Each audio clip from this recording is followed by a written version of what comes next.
አሰላሙ ዓለይኩም ወራህመቱላሂ ወበረካቱህ። ኢንሻአላህ ተከታታይ የተጅዊድ ትምህርት ኮርስ ቀን 12 ላይ እንገኛለን። ባለፈው ትምህርታችን ላይ ራ የምትወፍርበትን 8 ሁኔታዎችን ተመልክተናል። በዛሬው ክፍላችን ራ የምትቀጥንበትን 4 ሁኔታዎችንና ማወፈርም ማቅጠን የሚቻልበትን 2 ሁኔታዎችን እንመለከታለን። ራ ቁርአን ላይ በ8 ሁኔታዎች ትወፍራለች ብለናል። ከዛ በግማሽ በሆነው በ4 ሁኔታዎች ትቀጥናለች። ከዛ በግማሽ በሆነው ደግሞ በ2 ሁኔታዎች ማወፈርም ማቅጠንም ይቻላል ብለናል። 8ቱን አይተናል። የምትወፍርበትን 4 ሁኔታዎች ላይ ቁርአን ላይ ስትመጣ ቀጥና ትነበባለች፣ አቅጥነን እናነባታለን ማለት ነው። መጀመሪያ ግን እንዴት ነው የምናቀጥናት? ቀጥና ልትነበብ የምችለው ምን ስናደርግ ነው የሚለውን እንመልከት። የሚወፍሩ ፊደላቶችን ስናወፍር ድምፃቸውን ወደ ላይ እንወስዳለን፣ ወደ ላንቃ ጎድጓዳው ክፍል ላይ እንወስዳለን። ያኔ ይወፍራሉ ብለናል። ማቅጠን ደግሞ የዚህኛው ተቃራኒ ነው። ድምፆቹ ሲመጡ ጎድጓዳው ክፍል ላይ ማንወስዳቸው ከሆነ አቅጣጫውን ወደዛ ማንገፋው ካልሆነ ይቀጥናሉ ማለት ነው። ማለት ከመጡ በኋላ ወደ ላይ ካልወሰድናቸው የሚወፍሩ ላይ ስንመለከት ለማወፈር ስንሞክር ድምፆችን ወደ ጎድጓዳው ላንቃችን ጎድጓዳው ክፍል እንወስዳለን ብለናል። ሮ ወደ ላይ ስናረገው ይወፍራሉ ብለናል። አሁን ማቅጠኑ ላይ ደግሞ ተቃራኒ ነው። ወደ ላይ አንወስዳቸውም ማለት ነው። እንደመጡ ይወጣሉ። ምንም መጨናነቅ ነገር አይኖርም፣ ወይም ወደዛ የምንቀርፈው ነገር አይኖርም። እንደመጡ ሲወጡ ምንም አይነት አቅጣጫ ወደ ላይ ሳናስቀይራቸው ሲቀር ያኔ ይቀጥናሉ ማለት ነው። ለምሳሌ ፊደላቶችን እስ፣ እሽ፣ አፍ ስንል ቀጭን ናቸው። ለምን? ምንም ወደ ላይ የወሰድነው ነገር የለም። ራሷ ሲናን እንውሰድና እስ ስንል እንደመጣች ወጣች። እስ እሷን ራሷን ወደ ላይ ብንወስዳት ግን አውስ ትሆናለች። አውስ ትወፍራለች። ያኔ ሌላ ፊደል ትሆናለች ማለት ነው። በዚህ መልኩ ራንም ወደ ላይ ስንወስድ ወፈራለች። ሮ ትወፍራለች። አሁን ይህንን ነገር ስንተው ደግሞ ትቀጥናለች ማለት ነው። ሪ ቀጭን ናት። ሪ ልክ እንደመጣች ስትወጣ ወደ ላይ ካልወሰድ ነው፣ ወደ ጎድጓዳው ላንቃችን ጎድጓዳው ክፍል ካልወሰድ ነው ትቀጥናለች ማለት ነው። ኢር በዚህ መልኩ ቀጭን ሆና ትነበባለች ማለት ነው። በዚህ መልኩ የምናነበው ቁርአን ላይ ራ በ4 ሁኔታዎች ላይ ስትመጣ ነው። ቁርአን ላይ ራ በ4 ሁኔታዎች ላይ ስትመጣ አቅጥነን እናነባታለን።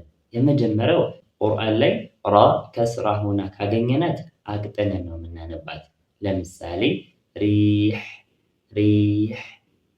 እንጂ ሪ አንልም ማለት ነው። ሪህ፣ ከሪም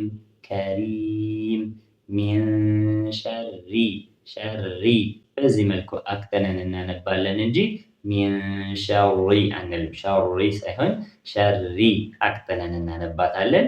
መቼ? ከስራህ ስትሆን የመጀመሪያው። ሁለተኛ እሷ ስኩን ሆና ከፊቷ ከስራህ ከመጣ ነው።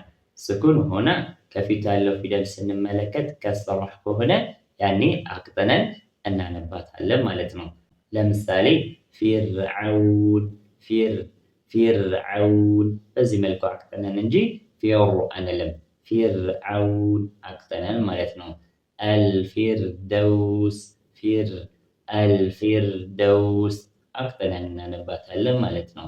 ሁለተኛ እሷ ስኩን ሆና ከፊቷ ከስራህ ከመጣ ማለት ነው።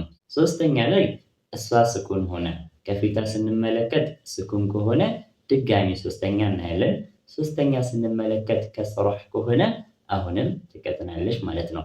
እሷ ስኩን ሆና ከፊቷም ስኩን ሆኖ ሶስተኛው ፊደል ከስራህ ከሆነ ያኔ ትቀጥናለች ማለት ነው። ስኩን ከሆነች ስኩን አይወስንላትም። ስለዚህ ቀጣዩ እናያለን። ቀጣዩም ስኩን ከሆነ ሶስተኛ እናያለን። ሶስተኛው ከስራህ ከሆነ ያኔ ትቀጥናለች ማለት ነው። ለምሳሌ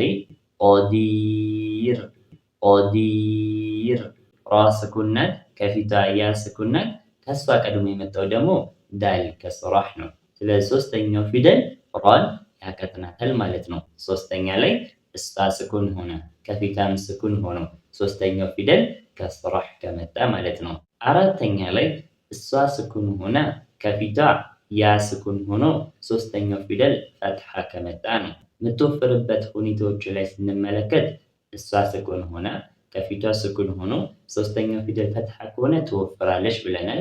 እዛው ነጥብ ላይ ግን ምን ብለናል? እሷ ስኩን ሆና ከፊቷ ያ ስኩን ሆኖ ሶስተኛው ፊደል ፈትሐ ከሆነ አይሆንም፣ አትወፍርም ብለናል። ይልቁንም ትቀጥናለች ማለት ነው። ስለዚህ እዚህኛው ነጥብ ላይ እሷ ስኩን ሆና ከፊቷ ያ ስኩን ሆኖ ሶስተኛው ፊደል ፈትሐ ከመጣ ራዋ ትቀጥናለች ማለት ነው። ያ ማለት ራ ስኩን ሆና ከፊቷ ያ ሊን ሆና ከመጣች ትቀጥናለች። ሊን የምንለው ያ ስኩን ከፊቷ ያ ሊን የምንላት ስኩን ሆና ከፊቷ ፈትሐ ከመጣ ነው። ስለዚህ ራ ስኩን ቀድሟት ያ ስኩን ሶስተኛው ፊደል ፈትሐ ከመጣ ያኔ ትቀጥናለች ማለት ነው። ለምሳሌ ኸይር ራ ስኩን ናት፣ ከፊቷ ያ ስኩን ነው። ኸ ደግሞ ፈትሐ ናት። ሶስተኛው ፊደል ፈትሐ ነው፣ መሀል ላይ ያ ስኩን አለች። ያኔ ራዋ ትቀጥናለች ማለት ነው። ኸይር እንላለን እንጂ ኸይር አናወፍርም ማለት። በዚህ መልኩ መወፈር የለበትም ማለት ነው። አራት ሁኔታዎችን አየን። ከስራህ ስትሆን ስኩን ሆና ከፊቷ ከስራህ ከመጣ ስኩን ሆና ሁለተኛው ፊደልም ስኩን ሆኖ ሶስተኛው ፊደል ከስራህ ከመጣ 3። አራተኛ ላይ እሷ ስኩን ሆና ከፊቷ ያ ስኩን ሆኖ ሶስተኛው ፊደል ፈትሐ ከሆነ 4። በእነዚህ በአራት ሁኔታዎች ላይ አቅጥነን እናነባታለን ማለት ነው። እዚህ ላይ የሚጨመረው ቁርአን ላይ አንድ ቃል ብቻ የምናገኘው መጀሬሃ የምንለው ይህ ቃል ላይም ትቀጥናለች። ራዋ መጀሬሃ ተብላ በምትነበብበት ላይ ሱረቱል ሁድ አንድ ቦታ ላይ ብቻ ነው የምናገኘው።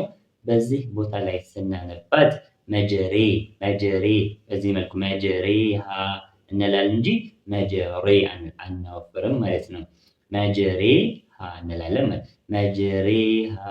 በዚህ መልኩ አቅጥነን እናነባታለን። በእነዚህ ሁኔታዎች ላይ ራን ስናገኛት አቅጥነን እናነባታለን። ከስራህ ስትሆን ስኩን ሆና ከፊቷ ከስራህ ከመጣ ስኩን ሆና ከፊቷም ስኩን ሆኖ ሶስተኛው ፊደል ከስራህ ከመጣ 3። እሷ ስኩን ሆና ከፊቷ ያ ስኩን ሆኖ ሶስተኛው ፈትሐ ከሆነ ትቀጥናለች። 4 መጅሬሃ በሚለው ቃልም ትቀጥናለች።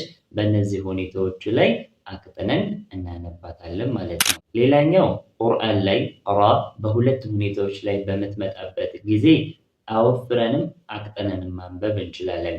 የመጀመሪያው እሷ ስኩን ሆና ከፊቷ ከስራህ መጥቶ ከሷ በኋላ የሚወፍር ፊደል በከስራ ከሷ ቀድሞ የመጣው ከስራ ከሷ በኋላ የመጣው ፊደል ደግሞ የሚወፍር ፊደል ሆኖ የሚወፍረው ፊደል ከስራህ ከሆነ ማለት ነው። እሷ ስኩን ሆና ከፊቷ የመጣው ከስራህ ሆኖ ከሷ በኋላ የሚወፍር ፊደል በከስራህ ከመጣ ያኔ ራዋን ማወፈርም ማቅጠንም ይቻላል።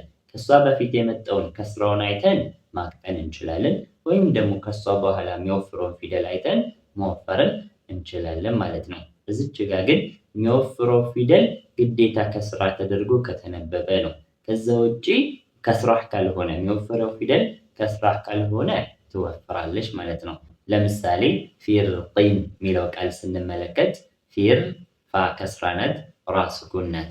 ራ ስኩን ከፊቷ ከስራ ስለመጣ ፊር አቅጥነን ማንበብ እንችላለን፣ ወይም ከሷ በኋላ የመጣው ፊደል ቃፉን አይተን ደግሞ ማወፈርን እንችላለን። ፊርጢን በዛ መልኩም እንችላለን ማቅጠን። ፊርጢን ወይም ደግሞ ማወፈር በሁለቱም እንችላለን ማለት ነው። እሷ ስኩን ሆና ከፊቷ ከስራህ መጥቶ ከሷ በኋላ የሚወፍር ፊደል በከስራህ ከመጣ ይሄ የመጀመሪያው ነው። ሁለተኛ ላይ እሷ ስኩን ሆና ከፊቷ የሚወፍር ፊደል በስኩን ሶስተኛው ከስራህ ከሆነ ነው።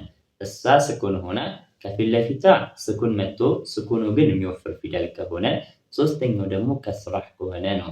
ሶስተኛው ፊደል ከስራውን አይተን ማቅጠንም እንችላለን፣ ወይም ከሷ ቀድሞ የመጣውን ፊደል የሚወፍረውን ፊደል አይተን ማወፈርም እንችላለን ማለት ነው። ለምሳሌ ሚስር የሚለው ቃል ላይ ሚስር ስንል ራ ስኩን ናት፣ ከፊቷ ሷድ ነው። ሷድ የምትወፍር ፊደል ናት፣ ግን ምንድናት? ስኩን ናት። ከሷ ቀጥሎ የመጣችው ደግሞ ሚማ ምንድናት? ከስራህ ናት ማለት ነው።